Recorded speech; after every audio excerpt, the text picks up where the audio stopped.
জয় গুরু ইষ্টপ্রাণ দাদা ও মায়েরা, আজ ইষ্ট প্রসঙ্গে পরম দয়াল পরম প্রেমময় শ্রী শ্রী ঠাকুরের এক অপরূপ দয়ার ঘটনা জেনে নেব।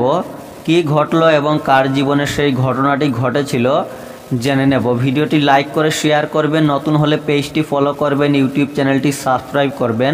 সেই দয়ার ঘটনাটি জানার পূর্বে এই তথ্যগুলি। আগামীকাল আমরা সবাই জানি পরম প্রেমময় শ্রী শ্রী ঠাকুরের 138তম শুভ জন্মদিবস 16ই সেপ্টেম্বর 30শে ভাদ্র। শ্রী শ্রী ঠাকুরের 138তম জন্মদিবস মহোৎসব পালিত হবে বিশ্বজুড়ে। এবারে জেনে নেব সেই ঘটনাটি। শ্রী শ্রী ঠাকুরের বাল্যবন্ধু ছিলেন কিশোরী মোহন। কিশোরী মোহন ডাক্তারিও করতেন। শ্রী শ্রী ঠাকুর উনাকে ডাক্তার বলে ডাকতেন।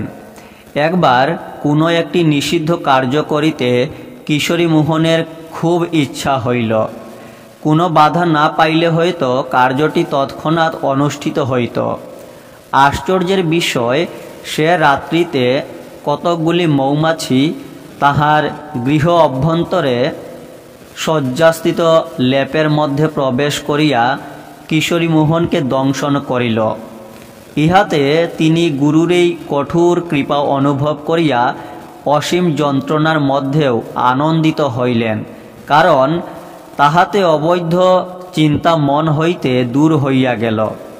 এই ঘটনা তিনি অর্থাৎ কিশোরী মোহন কাহারও নিকট প্রকাশ করিলেন না। পরদিন প্রত্যুষে শ্রী শ্রী ঠাকুর কিশোরী মোহনের বাড়ি আগমন পূর্বক তাহাকে বলিলেন, ডাক্তার, মৌমাছির কামড় কেমন? কিশোরী মোহন বলিলেন, কে তোমাকে বলেছে যে আমাকে মৌমাছি কামড়াইয়াছে? তখন পরম দয়াল শ্রী শ্রী ঠাকুর তাহার নিজ শরীরটি কিশোরী মোহনকে দেখাইলেন।